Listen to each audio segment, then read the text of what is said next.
Allô tout le monde! Donc aujourd'hui, je vous présente une vidéo sur la contraception hormonale. Mon but dans cette vidéo-là, c'est surtout de démystifier les mythes entourant la contraception et aussi de répondre à certaines questions qu'on a souvent à la pharmacie. Les questions peuvent provenir autant des jeunes filles, des femmes ou encore des mères aussi. Des fois, ça vient même des conjoints, des chums. Donc, on va essayer de répondre à ces questions-là. Pour bien comprendre comment fonctionne la contraception hormonale, il faut y aller à la base. Puis la base, c'est le cycle menstruel. Donc, dans le cycle menstruel qui ressemble à ceci, vous voyez, il y a plusieurs hormones. Donc, il y en a 4, là, entre autres, qui viennent jouer au niveau du cycle menstruel. Et il y a des pics et il y a des baisses. OK? C'est ces pics-là puis ces baisses-là qui vont créer votre cycle menstruel et qui vont provoquer l'ovulation chez la femme. Et c'est l'ovulation qui nous permet de tomber enceinte.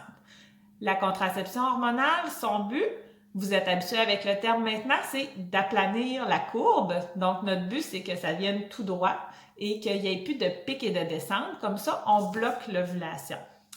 Je ne vais pas vous l'expliquer en détail.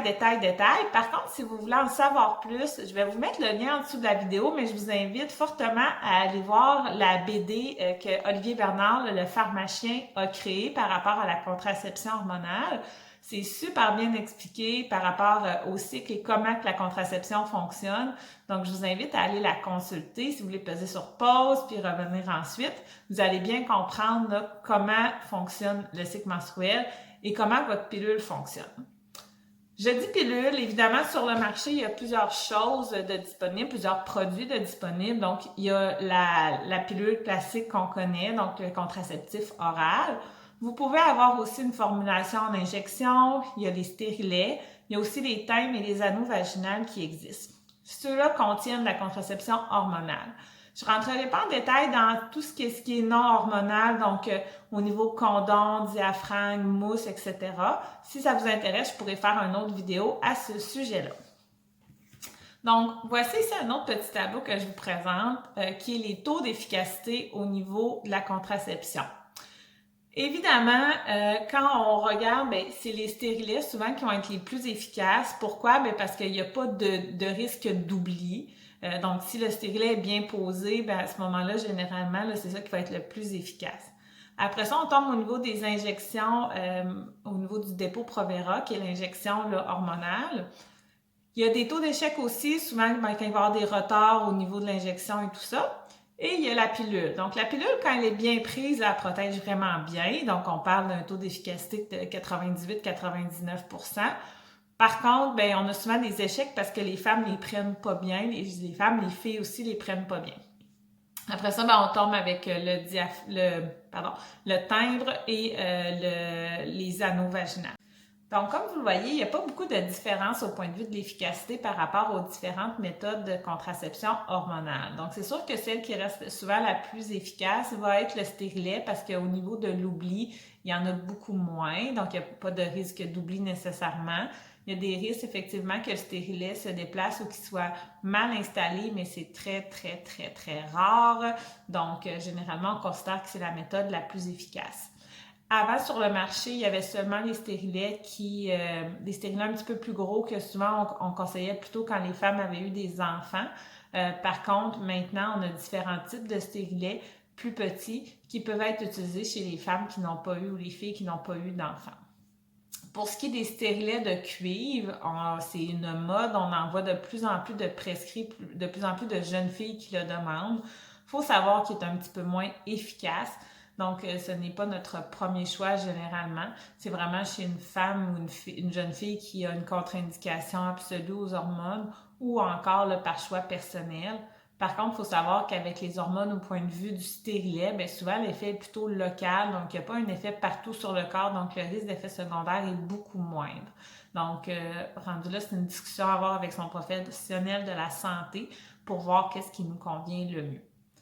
En termes de contraceptifs oraux, là, il y en existe une gamme, une grande panoplie de contraceptifs oraux ou encore timbres ou anneaux vaginales, que ça, on en a un de chaque sorte. Au point de vue de l'efficacité, ils sont semblables. Il y en a qu'au niveau de la contraception orale, soit qui ont trop tendance à l'oublier, de la prendre à chaque jour. À ce moment-là, on va privilégier la formulation en thème ou en anneau vaginal là, qu'on garde une semaine. C'est beaucoup plus simple pour certaines femmes. Donc ça, c'est un autre choix personnel. Au niveau de l'efficacité, par contre, c'est la même chose. Au niveau des effets secondaires possibles aussi, c'est la même chose. En termes d'oubli de contraceptifs oraux par la bouche, bien, ça va, comme je vous disais, dépendre du contraceptif que vous prenez. Donc, ce qu'on conseille toujours, c'est de communiquer avec votre pharmacien aussitôt que vous vous rendez compte que vous n'avez pas pris votre pilule au moment où vous la prenez d'habitude. C'est toujours le plus sécuritaire à faire. À ce moment-là, selon ce que vous prenez, on va pouvoir exactement vous dire quoi faire et combien de temps se protéger ou tous les petits détails qui peuvent venir avec l'oubli. Donc, le pharmacien est en mesure de vous aider avec ça. Donc, aussitôt que vous en rendez compte, appelez votre pharmacien, il va pouvoir vous aider. Dans les mythes entourant la contraception, les questions qu'on a souvent à la pharmacie, bien, le premier, c'est souvent là, des inquiétudes par rapport à la prise de poids. Au niveau de la prise de poids avec les anovulants, c'est vrai qu'il peut en avoir un petit peu, surtout les premiers mois, souvent les premiers 6 mois. Par contre, il faut savoir que c'est souvent de la rétention d'eau due aux hormones et non pas de la prise de poids comme telle. Donc, souvent, en dedans de 6 mois, ça se stabilise, puis même qu'après ça, bien, ça rentre dans l'ordre. Donc, il ne faut pas s'inquiéter, il n'y a rien de majeur lié à ça, il n'y a pas des prises de poids importantes. Donc, il ne faudrait pas que ça vous freine pour utiliser la contraception. Un autre mythe ou une autre question qu'on a souvent, c'est concernant, dans le fond, les risques au niveau des caillots sanguins. Donc, ça a été discuté beaucoup là, dans les médias dans les dernières années. C'est vrai que les anovulants ou que les hormones peuvent augmenter le risque chez la femme de faire des caillots sanguins. Il y a des sortes qui seraient associées à un risque légèrement plus élevé que d'autres. Ce qu'il faut comprendre, c'est que c'est un risque qui est quand même assez faible. Donc, c'est pas quelque chose qui nous empêche de donner la contraception orale. On va faire attention surtout chez les jeunes filles et chez les femmes qui ont des antécédents, soit de caillots ou qui a des problèmes de coagulation dans la famille. Donc, à ce moment-là, on va faire plus attention. Ça va être, selon le professionnel de la santé, là, voir à juger si c'est pertinent de donner de la contraception hormonale ou non. Pour ce qui est des femmes plus âgées, c'est à ce moment-là que le risque augmente. Donc, on parle que le risque est surtout augmenté chez les femmes de 35 ans et plus et qui fument. Donc, à ce moment-là, même avec le pharmacien, généralement, là, on revise la situation là, pour être sûr qu'au niveau de la prise de l'anovulance, c'est toujours approprié. Un autre mythe qu'on a souvent et d'autres questions qu'on a souvent, dans le fond, c'est qu'on peut tomber enceinte pareil sur la pilule. Donc, ça, il faut faire attention. Il y en a des fois qui viennent nous voir à la pharmacie et qui prennent un anovulant, la pilule contraceptive de façon optimale, donc pas d'oubli dans les dernières semaines, et qui viennent nous voir pour avoir la pilule du lendemain parce qu'ils ont eu une relation non protégée. Et souvent, le conjoint va être anxieux, va être stressé et tout ça.